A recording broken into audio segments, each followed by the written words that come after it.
Atos, capítulo 6, a partir do primeiro versículo, diz assim a palavra do Senhor. Naqueles dias, aumentando o número dos discípulos, houve murmuração dos helenistas contra os hebreus, porque as viúvas deles estavam sendo esquecidas na distribuição diária. Então os 12 convocaram a comunidade dos discípulos e disseram: não é correto que nós abandonemos a palavra de Deus para servir às mesas. Por isso, irmãos, escolham entre vocês 7 homens de boa reputação, cheios do espírito e de sabedoria, para que os encarreguemos desse serviço. Quanto a nós, nos consagraremos à oração e ao ministério da palavra. O parecer agradou a todos. Então elegeram Estevão, homem cheio de fé e do Espírito Santo, Filipe, Prócoro, Nicanor, Timão, Pármenas e Nicolau, prosélito de Antioquia. Apresentaram estes homens aos apóstolos, que orando lhes impuseram as mãos. A palavra de Deus crescia e em Jerusalém o número dos discípulos aumentava. Também um grande grupo de sacerdotes obedecia à fé. Oremos. Pai amado e bendito, te louvamos por essa manhã de festa, de celebração, de alegria, Senhor, pela vida do Davizinho e também pela bênção de estarmos reunidos aqui como tua igreja, Senhor, pelo privilégio de podermos anunciar as tuas maravilhas e louvarmos e adorarmos ao teu santo nome. Senhor, abençoa-nos nessa manhã, fala com poder e graça a cada coração, que o teu Espírito Santo venha nos convencer, nos corrigir, nos animar, motivar aquele que está desanimado, trazer graça e sabedoria para vivermos de um modo digno do teu santo evangelho. Abençoa-nos nessa manhã, abençoa-me com graça e sabedoria do alto, e que teu nome seja exaltado em tudo que fizermos ainda aqui, em nome de Jesus. Amém. Os irmãos podem sentar. A nossa igreja tem o hábito de fazer a primeira leitura de pé, num símbolo, num sinal de reverência à palavra do nosso Deus. Irmãos, entramos na terceira etapa de uma pequena série que estou fazendo de mensagens, que eu dei o título O Tríplice Ataque à Igreja. Vimos no capítulo 4, o primeiro ataque, que foi a perseguição. Pedro e João passando próximo ao templo, lá em Jerusalém, um homem coxo pede a eles uma esmola, e aquela fala clássica, marcante do apóstolo Pedro, lá em Atos capítulo 3, que diz: eu não tenho ouro nem prata, mas o que tenho te dou. Em nome de Jesus Nazareno, levanta-te e anda. E aquele homem começou a pular e louvar a Deus, isso gerou uma grande comoção. Muitas pessoas foram constrangidas, compungidas pelo Espírito Santo, ao ouvirem a mensagem do Evangelho a partir daquele sinal extraordinário. E no capítulo 4, prendem Pedro e João, e eles são questionados, e eles se posicionam de que não deixariam de pregar o Evangelho. O primeiro ataque à igreja, a perseguição, que acontece ao longo de todos esses 2000 anos de igreja. No nosso país, ela é mais singela, mais escondida. Talvez você no seu trabalho sofra alguma perseguição por ser cristão, por ser cristã. Talvez na sua vizinhança haja algum preconceito, algo contra você por você ser cristão. Mas longe, irmãos, de vivermos a perseguição que, por exemplo, nossos irmãos em Cristo enfrentam hoje em países fechados, como a ditadura comunista lá da Coreia do Norte, em que cristãos são presos, são proibidos de portarem Bíblias, de pregarem o Evangelho, ou mesmo na China, ou mesmo em outros países. Se você quiser saber mais sobre isso, se informe com o Ministério Portas Abertas, que faz um trabalho excelente de conscientização dos cristãos acerca da realidade da igreja perseguida. Então a perseguição é uma realidade ainda vigente hoje. Em muitos países, uma perseguição severa. No Afeganistão, cristãos foram mortos recentemente. Na Nigéria, frequentemente igrejas são queimadas, pessoas são presas por sua fé em Cristo. Então a perseguição ainda é uma realidade hoje, ainda é um ataque que a igreja sofre, embora não tão presente na realidade da igreja cristã brasileira, talvez por enquanto. O segundo ataque, vimos em Atos capítulo 5, a corrupção. O casal Ananias e Safira venderam um terreno, eles não tinham obrigação nenhuma de ofertar a venda daquele terreno à igreja, mas talvez querendo ter visibilidade no meio do povo, eles foram e levaram a oferta, Ananias levou, dizendo que era o valor inteiro do terreno, e não era uma parte. E vá comigo no capítulo 5, que eu quero chamar a atenção para a fala do apóstolo Pedro, aqui no versículo 3, Atos 5, 3. Diz assim: então Pedro disse: Ananias, por que você permitiu que quem? Satanás enchesse o seu coração para que você mentisse ao Espírito Santo, retendo parte do valor do campo? Não é verdade que conservando a propriedade seria sua e depois de vendido o dinheiro não estaria em seu poder? Por que você decidiu fazer uma coisa dessas? Você não mentiu para os homens, mas para Deus. Então vemos que por trás da ação corrupta de Ananias e Safira, havia a ação do próprio Satanás querendo trazer confusão, corrupção para dentro da igreja. E observa que ele fala, você mentiu ao Espírito Santo e depois mentiu a Deus, mostrando aqui claramente que o Espírito Santo é Deus. E Ananias morre, e algumas horas depois Safira chega àquele lugar e é questionada como uma oportunidade que ela tem de se retratar, e ela confirma a mentira de seu esposo, e ela também morre. Aquilo gera grande temor na comunidade. E como falei nas pregações anteriores, diz aqui no versículo 13 do capítulo 5, dos restantes ninguém ousava juntar-se a eles, porém o povo tinha grande admiração por eles. O povo de fora começou a ver a igreja com admiração, mas com certo temor, porque falava, aqui as coisas são sérias, se as pessoas mentirem para Deus, se as coisas fizerem as coisas, se tentarem ali enganar de alguma forma, podem ter o mesmo destino de Ananias e Safira, porque as coisas de Deus são muito sérias, e nós devemos ter temor ao servir e ao nos dedicarmos a Deus. Então, de uma forma dramática, a tentativa de Satanás de trazer corrupção, trazer confusão, trazer conflitos para o âmbito da igreja é cortada na raiz. E o capítulo 6? Diz que é um tríplice ataque. O primeiro, a perseguição. O segundo, a corrupção. O que nós encontramos aqui? Primeira coisa, lembra daquele, não um desenho, uma imagem, onde está o óleo? Você ficava procurando o óleo assim, né? Alguns já devem ter brincado disso, você ficava procurando aquele bonequinho no meio de uma multidão. Não é o óleo, mas eu queria te perguntar, onde está Satanás nessa passagem? Que isso, Satanás está na Bíblia? Nós acabamos de ler, que a Bíblia menciona que ele estava lá, por trás da ação de Ananias e Safira. Mas nesse caso aqui, eu vou ler novamente parte do texto, tente identificar. Atos 6:1. Naqueles dias, aumentando o número dos discípulos, glória a Deus, os discípulos estavam crescendo, houve murmuração dos helenistas contra os hebreus, porque as viúvas deles estavam sendo esquecidas na distribuição diária. Então os 12 convocaram a comunidade dos discípulos e disseram, não é correto que nós abandonemos a palavra de Deus para servir às mesas. Por isso, irmãos, escolham entre vocês 7 homens de boa reputação, cheios do espírito e de sabedoria, para os encarregarmos desse serviço. Quanto a nós, nos consagraremos à oração e ao ministério da palavra. Onde está o óleo? Onde está Satanás?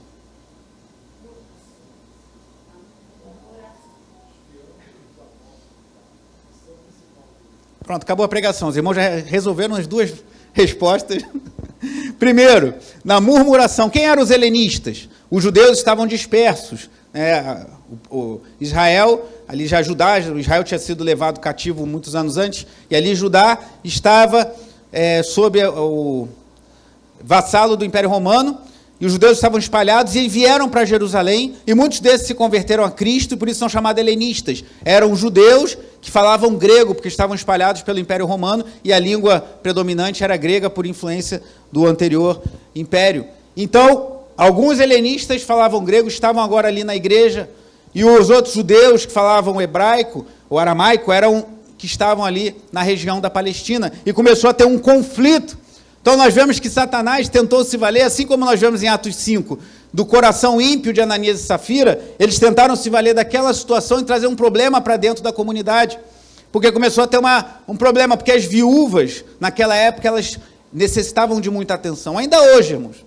Às vezes, eu lendo um comentário do autor, do Dr. R.C. Sproul, ele falava que quando ele foi ordenado ao ministério, ele serviu numa igreja muito grande, uma igreja de 1000 membros, e ele, para tentar estar de forma, conhecendo os membros da igreja, ele pegou a lista de membros da igreja e tentou memorizar as fotos de todos eles, para tentar lembrar quem eram os membros da igreja, se esforçando para conhecer os membros, aquele então jovem pastor, R.C. Sproul.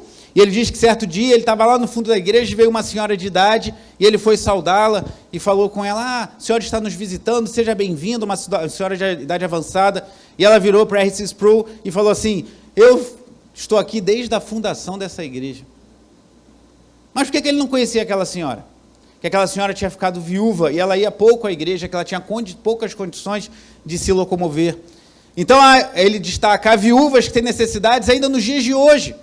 Talvez você possa ser uma bênção nas mãos do Senhor. Eu tenho orado por isso. Quando eu estava vindo hoje para a igreja, passou por mim uma Kombi de uma igreja que tem ali no Gardenia Azul, lotada de pessoas, e eu já tenho isso no coração. Quem sabe Deus permite que num tempo a gente possa ter um veículo para ajudar a trazer pessoas para a igreja. A igreja da freguesia, tempos atrás, tinha isso, era o diácono Adilson que dirigia. Isso é muito bom, irmãos. Tem pessoas que têm dificuldade, e às vezes pessoas como eu, que tem 3 filhos pequenos, têm dificuldade de conseguir dar carona para alguém, mas se não é o seu caso, se você tem condições de dispor para trazer uma pessoa para a igreja, pense nisso.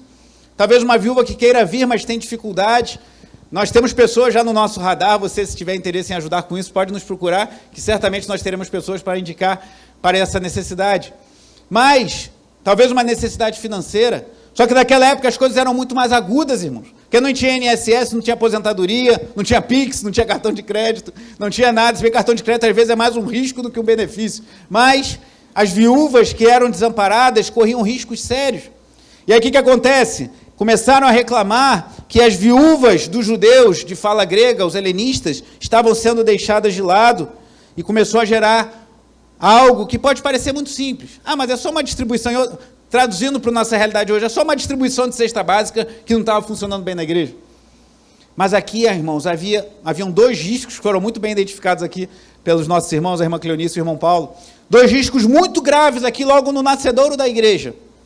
Logo na nascente da igreja, haviam 2 riscos muito graves. Primeiro, de uma divisão entre helenistas e hebreus. A igreja já nascer rachada. Se essa circunstância não fosse devidamente tratada, podia haver um racha no início da igreja. Estamos em Atos capítulo 6, pouco depois da descida do Espírito Santo, a igreja ainda em Jerusalém, e aqui já havia um risco, e certamente por isso eu entendo que o óleo está aqui, que Satanás está aqui tentando trazer algo para gerar problemas dentro da igreja. Mas o segundo ponto, que foi identificado pelo irmão Paulo, que eu creio que é o mais importante para refletirmos nessa manhã, que é a distração. Se o primeiro ataque à igreja foi a perseguição, e o segundo foi a corrupção, o terceiro é distração, que na minha opinião, talvez seja o problema mais presente na igreja evangélica brasileira. Versículo 2 diz: os 12 convocaram a comunidade dos discípulos e disseram: não é correto que nós abandonemos a palavra de Deus para servir às mesas. Creio que o Espírito Santo ministrou isso ao coração dos 12 apóstolos. Aqui Judas não estava mais, mas Matias havia assumido sua posição. Por quê? Se eles assumissem esse papel de cuidar, um trabalho nobre, um trabalho importante, cuidar de viúvas necessitadas. Tiago, lá na frente, vai dizer que a verdadeira religião sem mácula é nos guardarmos incontaminados do mundo e visitarmos os órfãos e viúvas nas suas necessidades.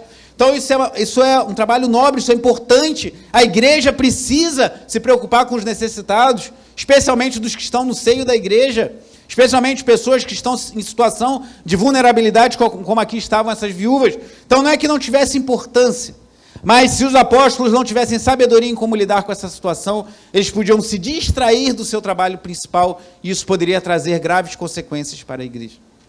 Então, eu creio que Satanás sim tentou trazer confusão para a igreja, mas, sobretudo, ele tentou distrair os líderes do seu trabalho fundamental. Eu creio que isso é um dos maiores problemas que temos hoje na igreja brasileira, irmãos.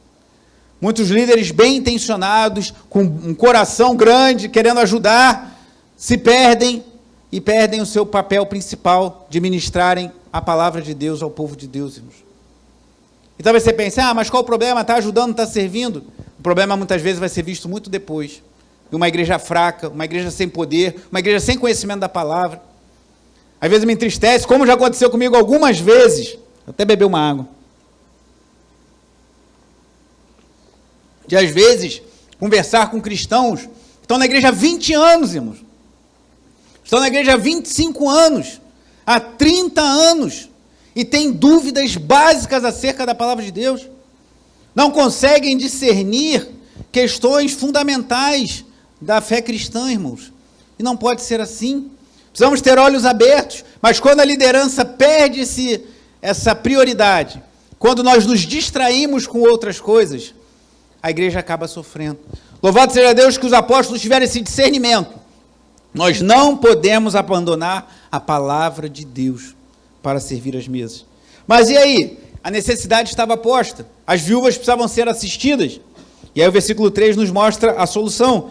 Irmãos, escolham entre vocês 7 homens. E olha as qualificações desses homens. De boa reputação, cheios do espírito e de sabedoria para os encarregarmos desse serviço.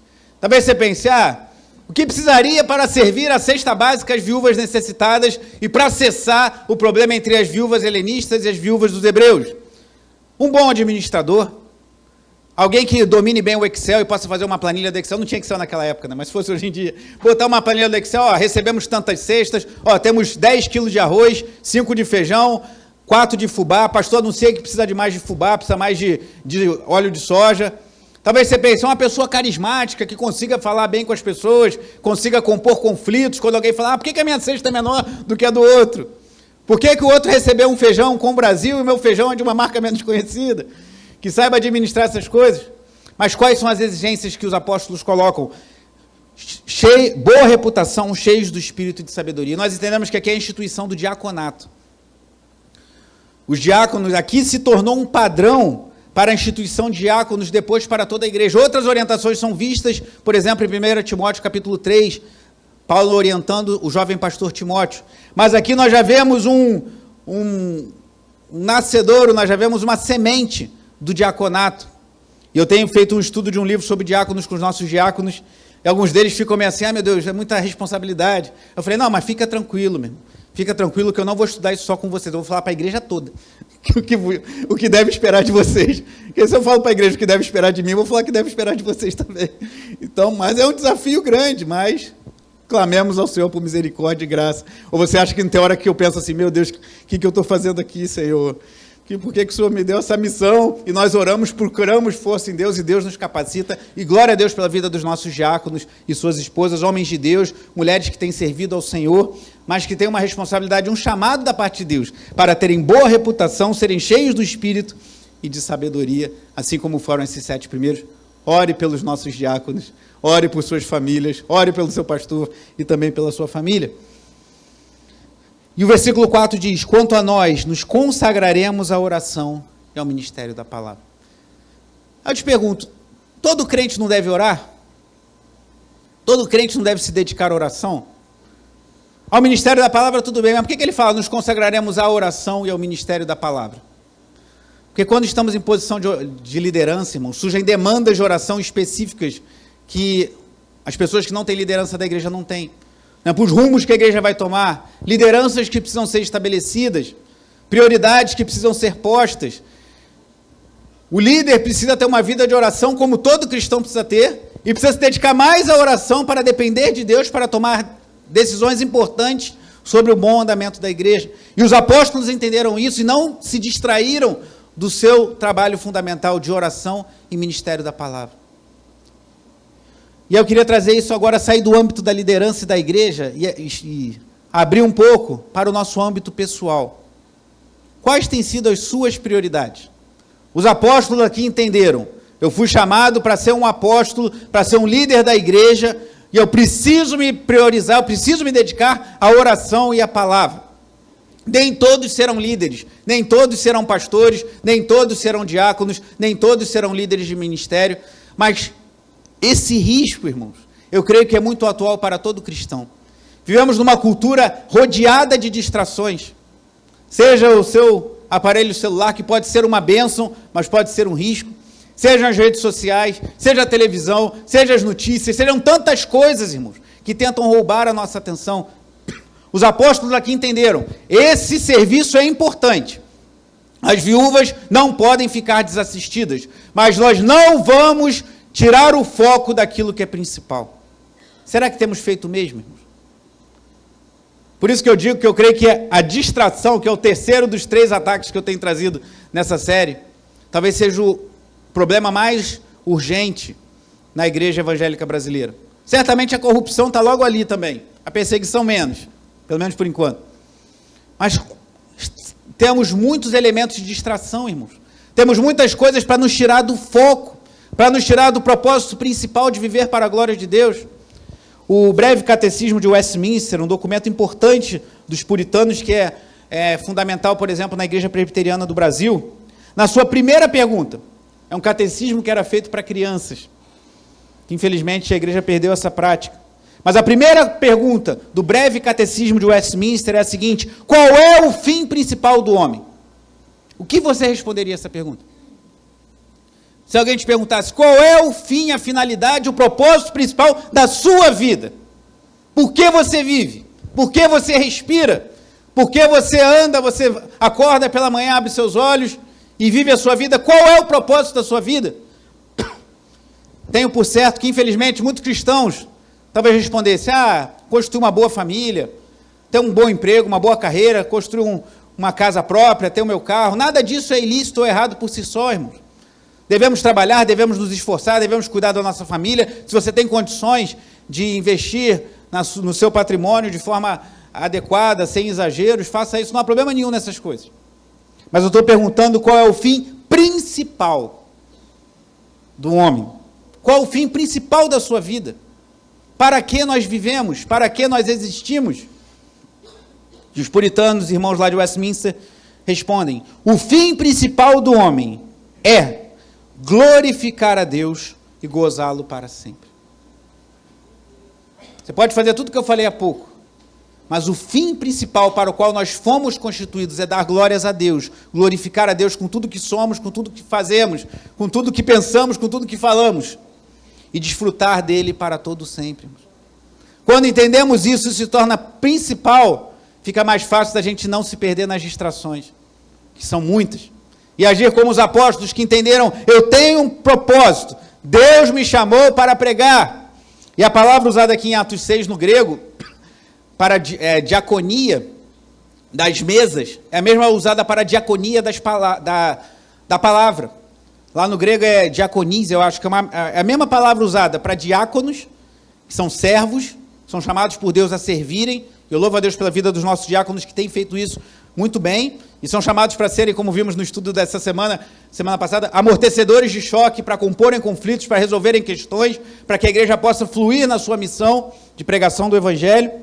Então, é como se eles tivessem falado assim: nós temos aqueles que vão diaconizar, que vão exercer a diaconia do serviço das mesas, para suprir a necessidade das viúvas necessitadas, e aqueles que vão diaconizar, que vão servir com a palavra de Deus. Então, tanto diáconos quanto presbíteros, aqui eram os apóstolos, são servos chamados por Deus. Mas cada um de nós, independente de você ser diácono, presbítero, de você ser um líder ou não, todos nós devemos entender que o fim principal da nossa vida é glorificar ao Senhor e desfrutar dele para todo sempre. Quando a nossa maior alegria está em Deus, quando a nossa maior alegria está no Senhor, lembra daquele cântico, Sou Feliz com Jesus? Foi composto num momento dramático da vida daquele homem, terrível, de perdas familiares intensas. Se não me engano, ele perdeu a esposa e os filhos quando compôs aquele hino. Falando de cabeça agora não me lembro ao certo, mas se não me engano foi isso. E ele canta o quê? Sou feliz com Jesus. Quando Jesus se torna a nossa maior alegria, desfrutar de sua presença, o nosso maior gozo, o que mais nós desejamos, nós passaremos por lutas, por dificuldades, mas nós saberemos o que é principal não perder. Desejar glorificar a Deus e desfrutar da sua doce presença. Os apóstolos entenderam isso. E aqui eu queria que você estivesse atento ao risco que havia aqui no nascedouro da igreja. Tanto de uma cisão entre judeus helenistas e judeus hebreus, quanto de uma perda de foco. E eles discerniram isso e mantiveram a posição, levantaram homens de Deus. E qual foi o resultado? O que acontece quando uma igreja, e eu quero trazer isso para o âmbito pessoal também, quando nós entendemos que nós temos um foco principal, que é glorificar a Deus e gozar dele para sempre, desfrutar da sua doce presença, do seu amor, da sua misericórdia, e nós vivemos isso, e quando uma igreja entende que há um foco principal, que é pregarmos a palavra de Deus e anunciarmos o Evangelho. Versículo 5, o parecer agradou a todos, então elegeram Estevão, homem cheio de fé e do Espírito Santo, para servir as mesas. E foi esse Estevão que no capítulo 7 traz a pregação mais extensa do livro de Atos, uma pregação primorosa, maravilhosa, perfeita, e que ele, ao final, não recebe aplausos, mas recebe pedradas, e vê o Senhor no céu e morre. Primeiro mártir da fé cristã. Estevão, Filipe, Prócoro, Nicanor, Timão, Pármenas e Nicolau, prosélito de Antioquia. Apresentaram estes homens aos apóstolos, que orando lhes impuseram a mão. Como nós fazemos quando temos ordenação diaconal, nós chamamos o diácono à frente e oramos, impomos as mãos, pedindo a Deus que os abençoe e reconhecendo o ministério para o qual aquele homem foi chamado. E o que aconteceu agora? Que a igreja, digamos assim, entrou no eixo, que as viúvas foram assistidas, os apóstolos estão no seu lugar de dedicação à oração e à palavra, os diáconos estão no seu lugar de assistir à igreja. Versículo 7, a palavra de Deus crescia e em Jerusalém o número dos discípulos aumentava. Também um grande grupo de sacerdotes obedecia à fé. A gente precisa ter esse entendimento, que a gente precisa focar no que é principal, seja no âmbito pessoal, seja como igreja. E pensando como igreja, como podemos fazer isso? Ore pela liderança da sua igreja. Na reunião de diáconos que tivemos segunda-feira, a gente falava sobre isso. O trabalho diaconal é fundamental na vida da igreja, irmãos. É muito importante que os diáconos exerçam bem o seu trabalho, para que os presbíteros possam exercer bem o trabalho deles, e para que os irmãos da igreja exerçam o seu trabalho, porque o ministério não é para o pastor e para os diáconos, é para a igreja toda. Mas quando o pastor está focado naquilo que Deus o chamou para fazer, essencialmente a palavra, a oração e também o acompanhamento das pessoas, o discipulado, os diáconos estão focados em fazer a igreja, por assim dizer, funcionar. A igreja tem tudo para caminhar bem, e aconteceu o que vemos aqui no versículo 7, a palavra de Deus cresce e o número de discípulos aumenta. Então, você quer que a nossa igreja cresça? Não só em número, mas em quantidade, mas em qualidade e entendimento da palavra de Deus, em verdadeiros discípulos de Cristo? Precisamos sempre lembrar de colocar as coisas nos eixos. E quando Satanás quiser nos distrair, a gente, vamos orar e botar as coisas no lugar novamente. E você que não é diácono, não é presbítero, não é pastor, como pode ajudar nisso? Orando, contribuindo, orando pelas lideranças da sua igreja, estimulando para que cada um exerça bem o seu papel, aliviando o fardo uns dos outros, porque a ideia é que cada liderança esteja no seu lugar, fazendo o seu trabalho, mas que toda a igreja, cada junta trabalha para o crescimento do corpo, como Paulo diz aos Coríntios. Então, irmãos, Satanás tenta a igreja com perseguição, tenta a igreja com corrupção, mas eu creio que nos dias atuais uma das maiores tentações do inimigo de nossas almas tem sido a distração. Para líderes que têm perdido o entendimento de que nós somos chamados para pregar a palavra de Deus, para anunciar a Cristo e ter uma vida intensa de oração, e para nós cristãos, independente de questão de liderança, para perdermos de vista o foco principal para o qual fomos chamados, glorificar a Deus e desfrutar dele para todos sempre. Há um evangelho precioso, irmãos, que nos foi delegado. E esse evangelho não foi delegado somente ao pastor, ao diácono, à irmã de oração, ao irmão do serviço de culto, à professora de escola dominical para ministrar às crianças, mas a cada um de nós, que fala de pecado, que fala de salvação, que fala do juízo de Deus, que fala de misericórdia. Falarmos que Jesus Cristo morreu numa cruz, que ele pagou pelos nossos pecados, o justo pagando pelos pecadores, mas que ao morrer naquela cruz e receber os nossos pecados, nós, ao crermos nele, nos arrependemos dos nossos pecados, recebemos a sua justiça. Foi-lhe imputado o nosso pecado e a nós é imputada a sua justiça, e por isso devemos ser para sempre gratos. Esse evangelho tem ardido no teu coração? Tem pensado sobre isso? Eu preciso pregar mais o evangelho, não só na igreja, mas no meu dia a dia. Falar mais de Jesus para as pessoas, falar mais do amor do Senhor para os perdidos.